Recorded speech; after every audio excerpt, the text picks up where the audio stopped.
Hey everyone, and happy holidays. I've been meaning to do these level editor tutorials for a while, and I figured there's no use in procrastinating them any longer. So, without further ado, let's step in with the basics. Now, I am just going to take a little while to get everybody comfortable with the distance level editor. So this is a screen that you are presented with every time you open up the editor. Now, first things first, I'm going to give you guys a little bit of a guided tour. Let me turn off that music so it doesn't get in the way. There is a level settings bar on this side of the screen and a properties tab on this side of the screen. Now, if your screen doesn't look exactly like mine does, don't freak out. You could be using an earlier version. Could be a whole bunch of other things going on. It's not really important because you can move these tabs from one side of the screen to the other if you so desire, if you feel more comfortable. And apparently, I'm just finding this out now, you can take them off and let them float around the screen as they please. That's interesting. Okay, so first off, naming your level, putting in a description, and all the different modes.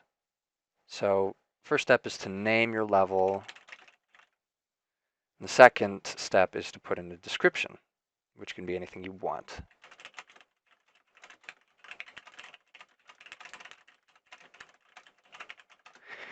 And then you've got the different modes. Checking these boxes will allow your level to be playable in any of these modes once it's published to the Steam Workshop. Now keep in mind that in order for it to be a challenge level, you have to have an arena car spawner. And in order for it to be a reverse tag level, you have to have a reverse tag orb object. In order for it to be a sprint level, it has to have a start and a finish. In order to be a stunt level, actually, there aren't really any qualifications there. Challenge, you need to make sure you don't have any checkpoints. The main menu level, again, no real qualifications other than you have to make sure that there is a car level editor car spawner object in the level somewhere, because that is where the main menu level will be if there aren't any cameras or anything else. But I'll get into that later. As you've seen, this is the music cue ID. From here, you can switch the music to whatever you want. Now, important tidbit, if you want to get the whole list, you have to move your mouse over here so it's not on the list, and then use the scroll wheel to scroll all the way down. Not entirely sure just exactly how that happened, but it confused me for a while. I figured it out, thought I'd pass it on. And so let's get into some of the other settings, just about general level and feeling, stuff that you can mess with in the general level settings. You've got the ambient sky color, equator color, and the ground color. Now, I've got a car right here, which will show you the effects. So you move up the ambient sky color. It is the light that just shines from everywhere on the top. So it's an invisible light source that shines down from the top. You can change the color, the intensity. Messing with the alpha doesn't really do anything here, but messing with the darkness and lightness certainly does, and that affects everything in the level from the skybox to the objects in the level, wherever they may be, whether or not they're inside a building or outside. You've got the equator light source, which does a similar thing. It's the ambient light that comes from just the middle, around the ring. It shines from that direction, hits other objects. And then you've got the ambient ground level, which is similar to the ambient sky, that just shines light from the bottom of the map, way, way down at the very end of the infinite y-axis. So that's ambient light, which I try and actually keep out of my levels, and you'll see why. Directional light, you can produce shadows. So real fast, and don't feel like you need to write any of this down. I'll go over it later in the tutorial. I'm just going to create a plane object, a plane, some ground here, and then maybe I'll use this custom object. Now you see how it produces a shadow? That's the directional light. The light is shining from somewhere in the skybox. If you've turned off the sun, you can't really see it. Enabling directional light, is what turns this on and off. Obviously, the directional light color changes what type of directional light you get, and depending on what you set it, you can change the color scheme for the entire level. So I'm just going to stick with plain white light for now. The directional light intensity, yes, that controls how intense the light is. Slide that up to 8. As you can see, it gets pretty intense, or 0.01 if it's like a rainy day or something. The longitude and latitude, they control where the light comes from. So if you move it, the longitude, it rotates the directional light around the center of the map. So if you think of it this way, where this is the directional light source or the sun, changing the directional light longitude moves it kind of in an orbital motion around the center of the map. Similarly, the latitude, it changes the directional light's position in regards to the up and down axes. As you can see right now, I can make it directly overhead, which would be latitude 90, and it works in degrees, or directly below, which would be latitude 270, or no, negative 90, or take that back entirely. It looks like you can't get any lower than that. Directional light has to be coming from above. You cannot go, can you?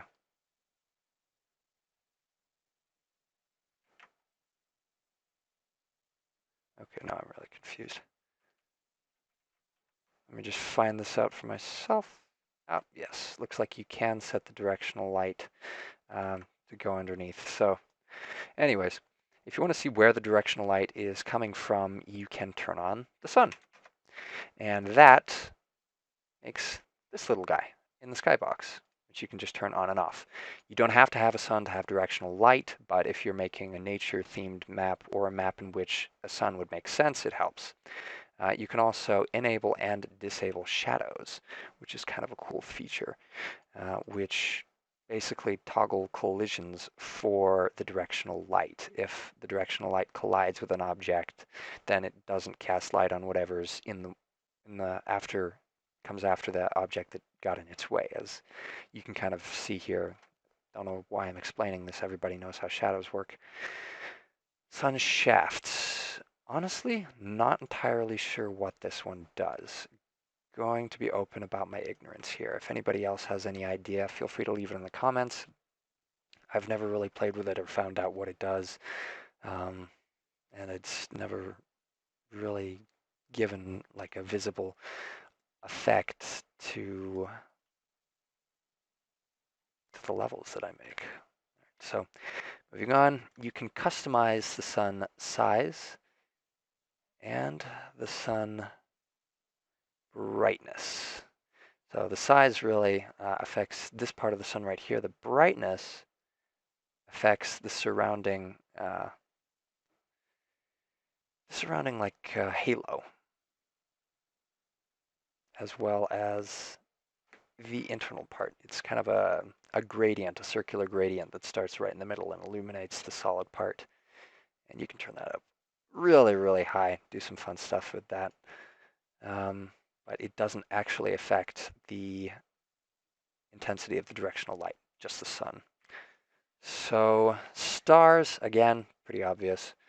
It toggles whether or not there are actual stars. The star color 1 and star color 2, as you can kind of see, they determine what the color of the stars will be here. And sometimes it blends. So right now we've got kind of a like an eggshell white and a light blue. Those are the colors of stars that we had. We could change it to perhaps violet and green.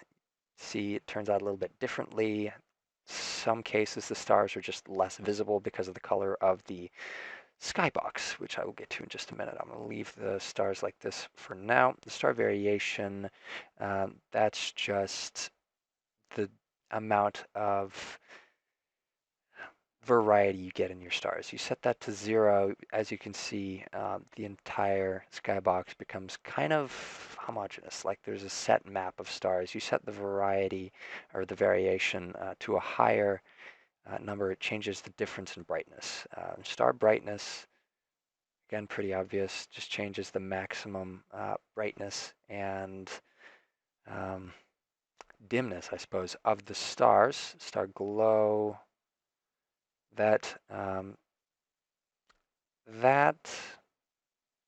variable affects the brightness of the auras around the star in a particular color. And you can just kind of see what it looks like when all those values are up at their highest. And another piece of advice, if you are ever unsure of any of the settings in the distance editor, they're really easy to figure out. Storm, that's a good setting for clouds. So by default, I'm going to turn off the stars here for a minute because they're interfering.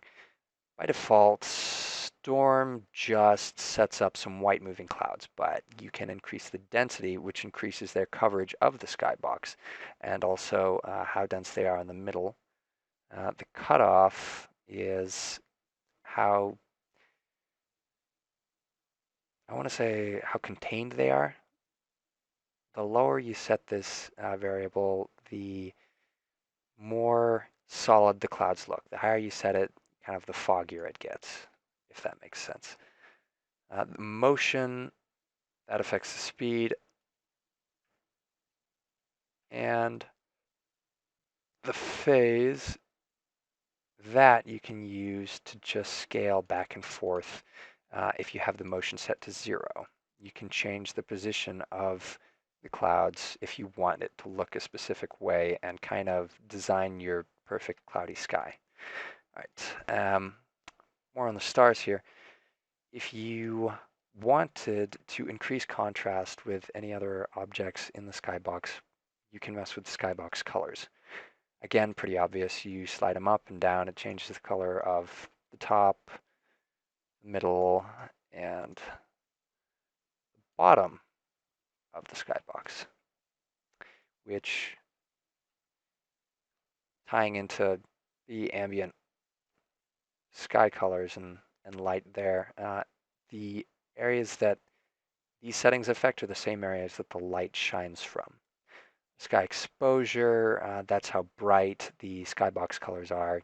Turn that up pretty high as well. But of course it depends on how light or dark the other colors are. And it looks like it also affects the stars. So any light sources in the skybox. Set the exposure to 0, you get nothing. No skybox, just empty black background. Sky far is an interesting setting, which I will take a little bit of time to explain here. So sky far is the setting that determines when the level gets cut off. So this is essentially your fade distance. I'm going to turn off fog just for demonstrative purposes. You don't see it in the editor by default. That setting you saw me toggle is in the editor tab. It's display fog in editor, and it really helps with visualizing your level without having to play test it all the time. I like to keep it off because it's easier just, so I can see what I'm doing. But there are a couple of settings I want to talk about here. The first is the sky far. That's just the fade distance. You turn that up, you can see farther. You turn it down, you don't see as far. So by default, it's set at 1200, and the fade distance is also very important. As you can see here, there's parts of the level that start to become transparent before it fades away. You set the fade distance to 0, and you have a very visible rendering cutoff. However, if you set it too high, then the entire level becomes transparent. But there's a pretty good in-betweens. You can just kind of see how it works there. Again, by default, that's set to 50. Skybox fog amount. This pretty much affects just the fog in the level. You turn that up, and the level of fog in the level and the max density of the fog in that level is also increased. which brings me to my next point. I'm going to skip over backgrounds for now. I've got another tutorial up that I plan on updating. Fog is interesting. It's a setting that goes hand in hand with skybox exposure and sky fade distance. Essentially, if you don't have kind of a cloudy skybox that you think works as a natural fade, the skybox fog allows you to put a different layer that interacts with that, as you can kind of see. And it only starts to become noticeable the farther away you are from an object. There are a bunch of different settings here, such as the brightness, the density. You can kind of see what they do. Brightness, obviously, is the brightness of the fog. So you set it to 0.2, some very dark fog. You set it to 8, then you have essentially a glowing cloud. Fog density, that controls the gradient. It's similar to the sky fade distance. Fog density, you turn it up, and then the fog is denser earlier on. The maximum density, essentially pea soup fog. You can't really make out anything until you're right there. If it's at 0, then there isn't any fog, because the way fog works is it has a maximum and a minimum density that are controlled based on how far away you are from the object. Now, the fog max distance is a little bit weird.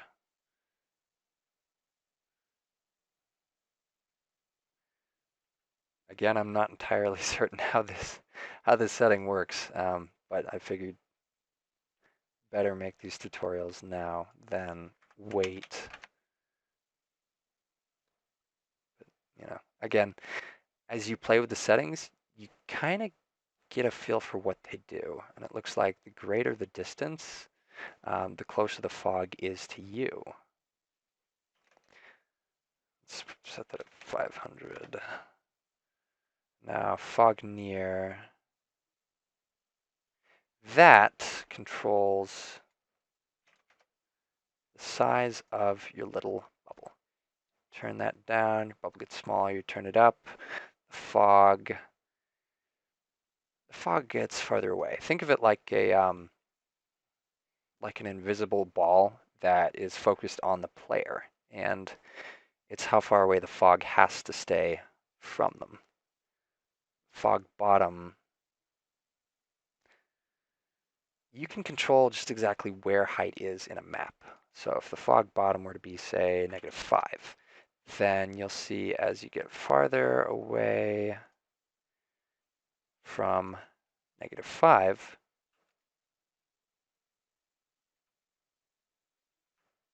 the fog starts to fade.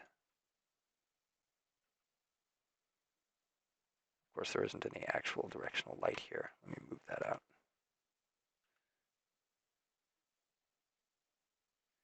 The lower you get, easier it is to see. There's only fog in the specific area. So it allows you to control where the fog starts and where it stops. I'm going to turn that off. So in this case, I set it to -5, which is somewhere around here. And then the fog top, set that to +5. Then I have a very narrow window of fog going from here to here. Fog far, that is also a setting that influences the gradient of the little invisible sphere around the car. Set the fog far to really close, then you've got, oh, that's interesting. Never knew you could do that. That would make for some interesting level design. It's amazing what you can find when you just mess with the settings. Anyways, set the fog far to a value that is less than fog near, and you get a reverse fog circle, a circle that follows the player and obscures whatever they're close to, which is interesting. But you turn it up greater and you get kind of more of a gradient, as you see there. There's a little bit of transparency in between. If it's exactly the same, 128.137, then it is a super sharp line because there's no gradient. And the difference between these two values is what that controls, a gradient. So bottom penumbra, past fog bottom where there is no fog. Okay, looks like I got a little bit ahead of myself. So the fog top and the fog bottom are the beginnings of the ends. So it's similar to the gradients in the fog density over on this edge. The fog top is the demarcation point where the fog starts to fade, and the fog top penumbra is the gradient that reduces the fog at that level until there is no fog anymore. You set it to 0, then it ends abruptly and immediately at the top. Same with the fog bottom. You set it to, oh, say 1,000, and it fades very, very slowly. All right, I feel like I've given that a good, thorough explanation. So let's finish here, and then I'm going to call it for this level. Metals, if you've ever played a distance level, you know what metals are. You generate times based on the length of the track. So basically, it'll take the amount of track you have and then do a rough estimate of how long you think it should take you to get that amount of, get that time. Interesting. Points. Used in points-based modes such as stunt. Okay. Diamond points. I do believe that the points values here don't really do anything. As for diamond time, gold time, silver time, and bronze time, diamond time is going to be the lowest. It's going to be the smallest amount of time. Gold time, second smallest. Silver time, third smallest. Bronze time, fourth smallest. And best practice is to play these levels yourself and then generate the level times based on what you think are fair level completion times.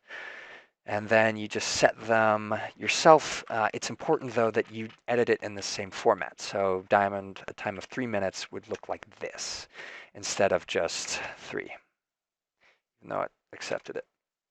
Because if you don't set it in exactly in the same format as it's got, with minutes, seconds, and milliseconds, then it is going to, at least I think that's milliseconds.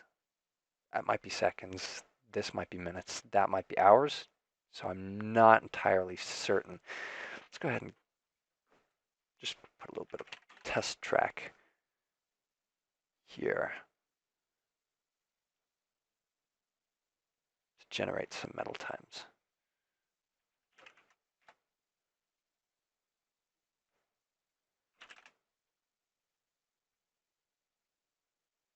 Generate times. Okay, so seconds, minutes.